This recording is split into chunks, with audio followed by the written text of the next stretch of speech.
రాజుగా పుట్టడానికి ముందుగా ఆయన మనుషులందరి కోసము రక్షణకర్తగా ఈ భూమి మీదకి రాబోతున్నాడు. దేనికి రాబోతున్నాడు? మనుషులందరి కొరకు రక్షణకర్తగా భూమి మీదకి రాబోతున్నాడు. అక్కడి నుంచి రాబోతున్నాడు. ఇందులో చూడండి, యూదులకు వాగ్దానం చేసిన రక్షకుని గురించి తెలుసుకోవడానికి దేవుడు ప్రత్యేకమైన ప్రవక్తను పంపించడట. రాజును ముందుగా తెలుసుకోవడానికి అంటే ఆయన గురించి సమాచారం ఇవ్వడానికి ఒక ప్రవక్తని పంపించారట. అదసా ఎవరు పంపించారమ్మా? రాజు గురించి తెలుసుకోవడానికి ముందుగా సమాచారం ఇవ్వడానికి ఒక ప్రవక్తని పంపించారట. ఆ ప్రవక్త అంటే ఒక వ్యక్తిని. ఓకేనా? ఆయన ఎవరో తెలుసా?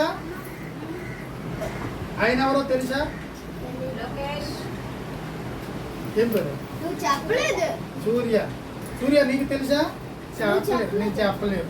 ఓకే, రాజుని గురించి తెలియదు మీకు?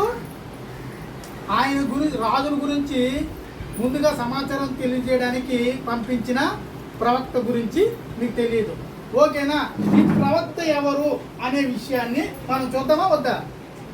ఓకేనా? ఈ రాజు ఒకరు వస్తారు. ఆ రాజుని గురించి ముందుగా సమాచారం తెలియజేసిన ప్రవక్త ఎవరో తెలుసుకుందామా తెలుసుకోవద్దా? అయితే ప్రవక్త వాటర్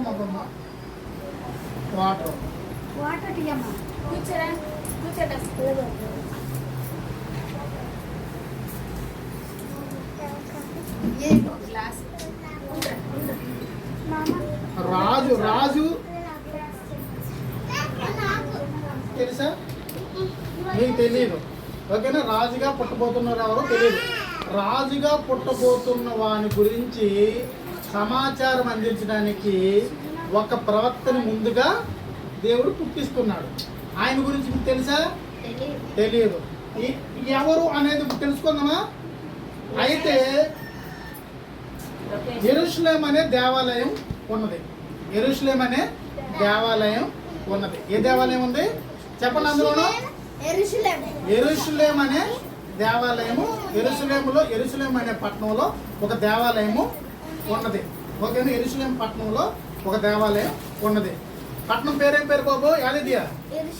యెరూషలేం. ఆ పట్టణంలో ఒక దేవాలయము ఉండేది. ఆ దేవాలయంలో యాజకుడిగా జకర్యా పనిచేస్తున్నారు. యాజకుడిగా ఎవరు పనిచేస్తున్నారు బాబు? సూర్య ఎవరు పనిచేస్తారు? జక్కయ్య కాదు, జకర్యా. అందరూ పలకండి, జకర్యా. యెరూషలేం దేవాలయం. యెరూషలేం దేవాలయం. జక్కయ్య. ఓకేనా? జక్కయ్య అనే ఒక యాజకుడు ఉండేవాడు. ఓకేనా? యాజకుడు అనండి. యాజకుడు. ఓకేనా?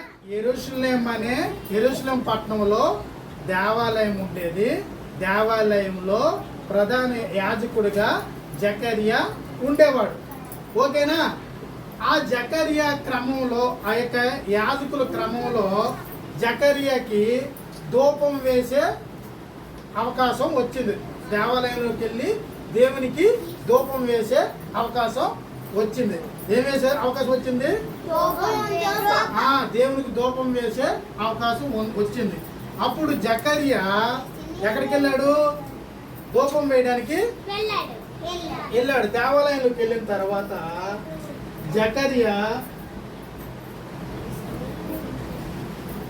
జకర్యాతో ఒక మాట మాట్లాడాడు. ఒక కుమారుని కనబోతున్నావు నీవనేసి. ఎవరితో మాట్లాడారు? జకర్యా. అందరూ చెప్పండి నాకు. జకర్యా. ఆ జకర్యాతో దేవుడు మాట్లాడుతున్నాడు. ఏమని మాట్లాడుతున్నాడు? నీవు ఒక కుమారుణ్ణి కనబోతున్నావు. ఎవరిని కనబోతున్నావు? ఆ కుమారునికి రక్షకుడు గురించిన, మీ యొక్క రాజు గురించిన సమాచారం తెలుసు. కాబట్టి ఆయన మీకు రాజుగా పుట్టబో యొక్క క్రీస్తుని గురించి సమాచారం మీకు తెలియజేస్తాడు అని చెప్పారట. అప్పుడు జకర్యా అతని భార్య పేరు ఏం పేరు? ఎలిజబెత్. ఎలిజబెత్ అనండి. ఎలిజబెత్ ఎలిజబెత్ ఎలిజబెత్ ఎలిజబెత్ ఓకేనా. ఇప్పుడు జకర్యా ఎలిజబెత్ ఇద్దరు పేర్లు తెలుసుకున్నామా లేదా? ఇద్దరు పేర్లు. ఒక పట్నం పేరు ఏం పేరు తెలుసుకున్నాం? పట్నం పేరు యాదిద్యా. పట్నం పేరు ఏంటి? యెరూషలేం. పట్నం పేరు ఏంటి? ఆ పట్నంలో ఏముంది? దేవాలయం ఉంది. ఆ దేవాలయంకి ఎవరు దేవుని సేవ చేస్తారు? యాజకులు. చెప్పేసి యాజకులు సేవ చేస్తారు. ఆ యాజకుల్లో ఒక యాజకుడు జకర్యా. ఓకేనా. యాజకులు సేవ చేస్తారు. ఆ యాజకుల్లో ఒక యాజకుడు జకర్యా. జకర్యాకి దేవాలయంలో దేనికి వెళ్ళాడు బాబు? అదర్శ దేవాలయం దేనికి వెళ్ళాడమ్మా? చూడండి, దేవాలయం దేనికి వెళ్ళాడు? ధూపం వేయడానికి వెళ్ళాడు. ధూపం వేయడానికి వెళ్ళినప్పుడు దేవుడు జకర్యాతో ఏమని మాట్లాడాడు? చెప్పాను, నీకు కుమారుడు పుడతాడు, నీకు కుమారుడు పుడతాడు. ఓకేనా. నీ భార్య ఎలిజబెత్ గర్భము ధరిస్తుంది కాబట్టి అని చెప్పగానే వాళ్ళు ఆశ్చర్యపోయారా లేదా? ఆశ్చర్యపోయాడు కదా. ఆశ్చర్యపోయాడు. కాబట్టి జకర్యా ముసలివాడు. ఎవరు? జకర్యా ముసలివాడు. కాబట్టి తనకి పిల్లలు పుడతారనే నమ్మకము లేదు. జకర్యా ఎవరు? జకర్యా ఎంత వయసు కలవాడు? ముసలివాడు కదా. ఓకేనా. జకర్యా ఎవరంటే ముసలివాడు. ముసలివాడు కాబట్టి ఆయన పిల్లలు పుడతారనే నమ్మకం లేక దేవుని మీద అవిశ్వాసంతో ఉన్నట్టుగా కనబడతారు. కాబట్టి జకర్యా ఆ వార్త నమ్మలేదు. ఏంటన్నాడు? జకర్యా ఆ వార్త నమ్మలేదు. అమ్మా ఎటు చూస్తాను. జకర్యా ఆ వార్త నమ్మాడా లేదా? ఎందుకు? దేవుడు చెప్పిన మాటనే నమ్మలేకపోయాడు.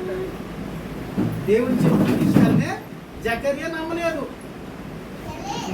మంచిదా? జకర్యా నమ్మాలి కదా. నీకు కుమారుడు పుడతాడంటే నమ్మాలి కదా. కానీ జకర్యా నమ్మలేదు. నమ్మకపోతే ఏం జరిగింది? ఆ వార్త నిజమేనని నమ్మడానికి నాకు గుర్తు చూపించమని అడిగాడు. ఓకేనా. ఆ వార్త నాకు కుమారుడు పుడతాడు అని నువ్వు చెప్తున్నావు కదా. దేవుణ్ణి అడుగుతున్నాడు జకర్యా. ఎవరిని అడుగుతున్నాడు? దేవుణ్ణి అడుగుతున్నాడు. జకర్యా నాకు కుమారుడు పుడతారని నువ్వు చెప్తున్నావు, నేను నమ్మలేకపోతున్నా. కాబట్టి నా నమ్మకానికి ఒక గుర్తు కావాలి. నాకు కుమారుడు పుడతాడని నేను ఎలా నమ్మాలి అని జకర్యా దేవుణ్ణి అడిగాడు. అడిగినప్పుడు ఆయన గుర్తేంటి? దేవుని వాగ్దానం తన పట్ల నెరవేరేదాకా జకర్యా నోట మాట మరి మాట్లాడలేడు. జకర్యా మాట్లాడకుండా నోరుని ఆపేశాడు. జకర్యా మాటలు రానివాడిగా అయిపోయాడు. ఓకేనా. ఇదే గుర్తు. నా మాట నీ జీవితంలో నెరవేరేదాకా, నీకు కుమారుడు పుడతాడని నీకు నమ్మకం వచ్చేదాకా, నీ కుమారుడు పుట్టేదాకా నీకు మాటలు రావు. ఎవరు చెప్పారు? మాటలు రావు అని చెప్పారు. ఓకేనా. మాటలు రావు అని చెప్పేటప్పటికి వెంటనే ఏమైపోయింది?